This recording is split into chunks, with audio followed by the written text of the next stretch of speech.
Ashoka university के professor Ali Khan Mahmudabad पर operation सिंदूर पर विवादित टिप्पणी करने के आरोप लगे थे, बल्कि उन्हें गिरफ्तार भी कर लिया गया था। जिसके बाद प्रोफेसर की तरफ से गिरफ्तारी के खिलाफ दाखिल याचिका सुप्रीम कोर्ट में लगाई गई थी, जिस पर बुधवार को सुप्रीम कोर्ट ने फैसला सुनाते हुए प्रोफेसर अली खान महमूदाबाद को अंतरिम जमानत दे दी। साथ ही साथ सुप्रीम कोर्ट ने हरियाणा सरकार को नोटिस भी जारी किया। इसके अलावा बयान की जांच के लिए एसआईटी टीम का गठन करने का निर्देश भी दिया है। सुप्रीम कोर्ट ने याचिका पर फैसला सुनाते हुए कहा, हम याचिकाकर्ता को सीजीएम सोनीपत की संतुष्टि के लिए जमानत बॉन्ड प्रस्तुत करने की शर्त पर अंतरिम जमानत पर रिहा करने का निर्देश देते हैं। दोनों एफआईआर के लिए जमानत बॉन्ड का सिर्फ एक सेट होगा। इसके अलावा हम ये भी निर्देश देते हैं कि इस मामले के विषय से संबंधित मुद्दों पर कोई लेख या ऑनलाइन पोस्ट नहीं लिखा जाना चाहिए और न ही कोई भाषण दिया जाना चाहिए। साथ ही उन्होंने भारत द्वारा हाल ही में सामना किए गए संकट पर कोई टिप्पणी करने से रोका जाता है, जो भारतीय धरती पर एक आतंकी हमला था। यह हमारे राष्ट्र द्वारा दी गई प्रतिक्रिया थी। इसके अलावा याचिकाकर्ता को पासपोर्ट जमा करना होगा।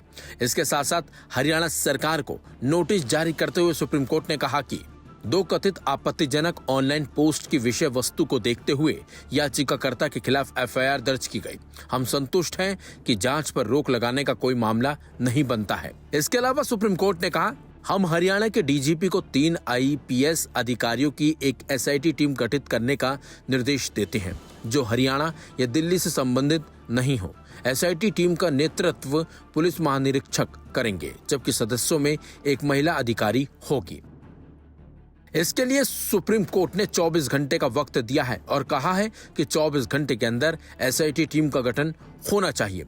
कपिल सिब्बल की दलीलों के बाद जस्टिस कांत ने कहा कि स्वतंत्र अभिव्यक्ति वाले समाज के लिए ये बहुत दुर्भाग्यपूर्ण है कि जानबूझकर शब्दों का चयन अपमान करने और दूसरे पक्ष को असहज करने के लिए किया जाता है। उनके पास इस्तेमाल करने के लिए शब्दकोश के शब्दों की कमी नहीं होनी चाहिए।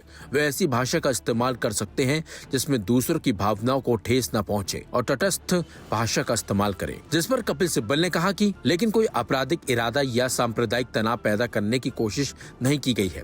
उन्हें बस चोट लगी थी। उनकी पत्नी 9 महीने की गर्भवती है, लेकिन वह जेल में है।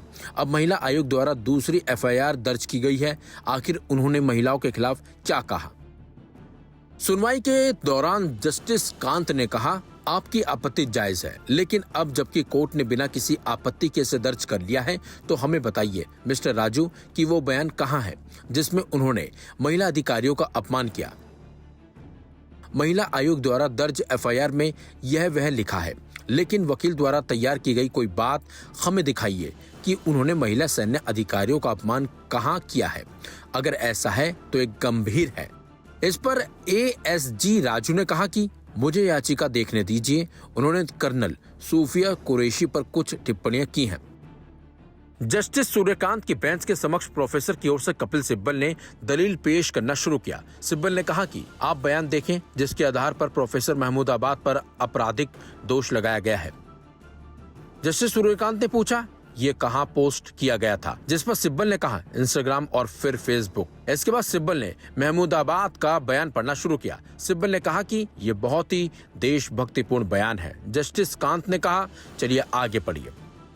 सिब्बल के बयान पढ़ने के बाद जस्टिस कांत ने पूछा कि वो किसको संबोधित कर रहे हैं।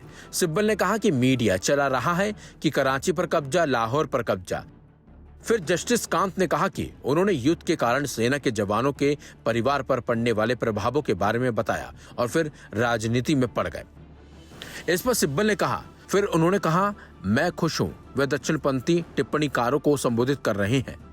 जस्टिस कांत ने फिर कहा कि हाँ, ये स्पष्ट है वे टिप्पणीकारों को संबोधित कर रहे हैं। जिसके बाद सिब्बल ने आगे की लाइन पढ़ी।